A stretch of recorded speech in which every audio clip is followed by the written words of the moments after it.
मनोज जी, हम 105 लाख करोड़ रुपए खर्च करने की बात कर रहे हैं इंफ्रास्ट्रक्चर में। पिछले साल हमने मसाला बॉन्ड लाने की बात की थी, वो मसाला बॉन्ड अभी तक नहीं आ पाया किन्हीं कारणों से। हम विदेशी निवेश पर जोर देते हैं जो कि 1990 के बाद से अपने न्यूनतम पर है।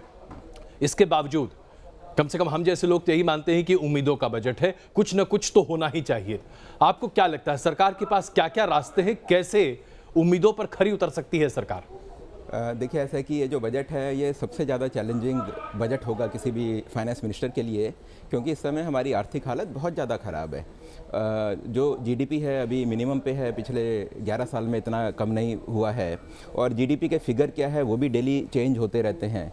फॉर एग्जांपल, कल जब इकोनॉमिक सर्वे आया उसके बाद मिनिस्टर ऑफ स्टैटिस्टिक्स ने फिगर दिया कि लास्ट ईयर का जो जीडीपी ग्रोथ थी वो 6.8% नहीं है, 6.1% है जी। तो और इसलिए क्योंकि इस साल मिनिमम जो हम 5% की उम्मीद कर रहे थे, पिछली वाला कम हो गया, तो इस बारी ऑटोमेटिकली वो 5.7% के करीब हो जाएगी। मतलब नंबर वही है, आर्थिक हालत वही है, सिर्फ ये नंबर ऊपर नीचे हो रहे हैं।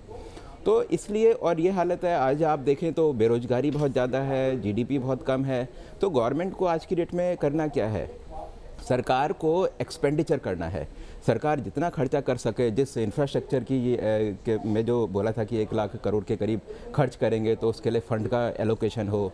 इंफ्रास्ट्रक्चर में भी किस जगह खर्च करना है। अगर हमें इमीडिएटली रिवाइव करनी है तो हमें जो फार्मर्स के लिए, सिंचाई योजना के लिए, छोटी सड़कों के लिए अगर हम खर्च करें तो उसका रिज़ल्ट थोड़ा पहले आएगा, बजाय इसके कि अगर हम बड़े बड़े जो इंफ्रास्ट्रक्चर के जो प्रोजेक्ट्स हैं उस पर खर्च करें।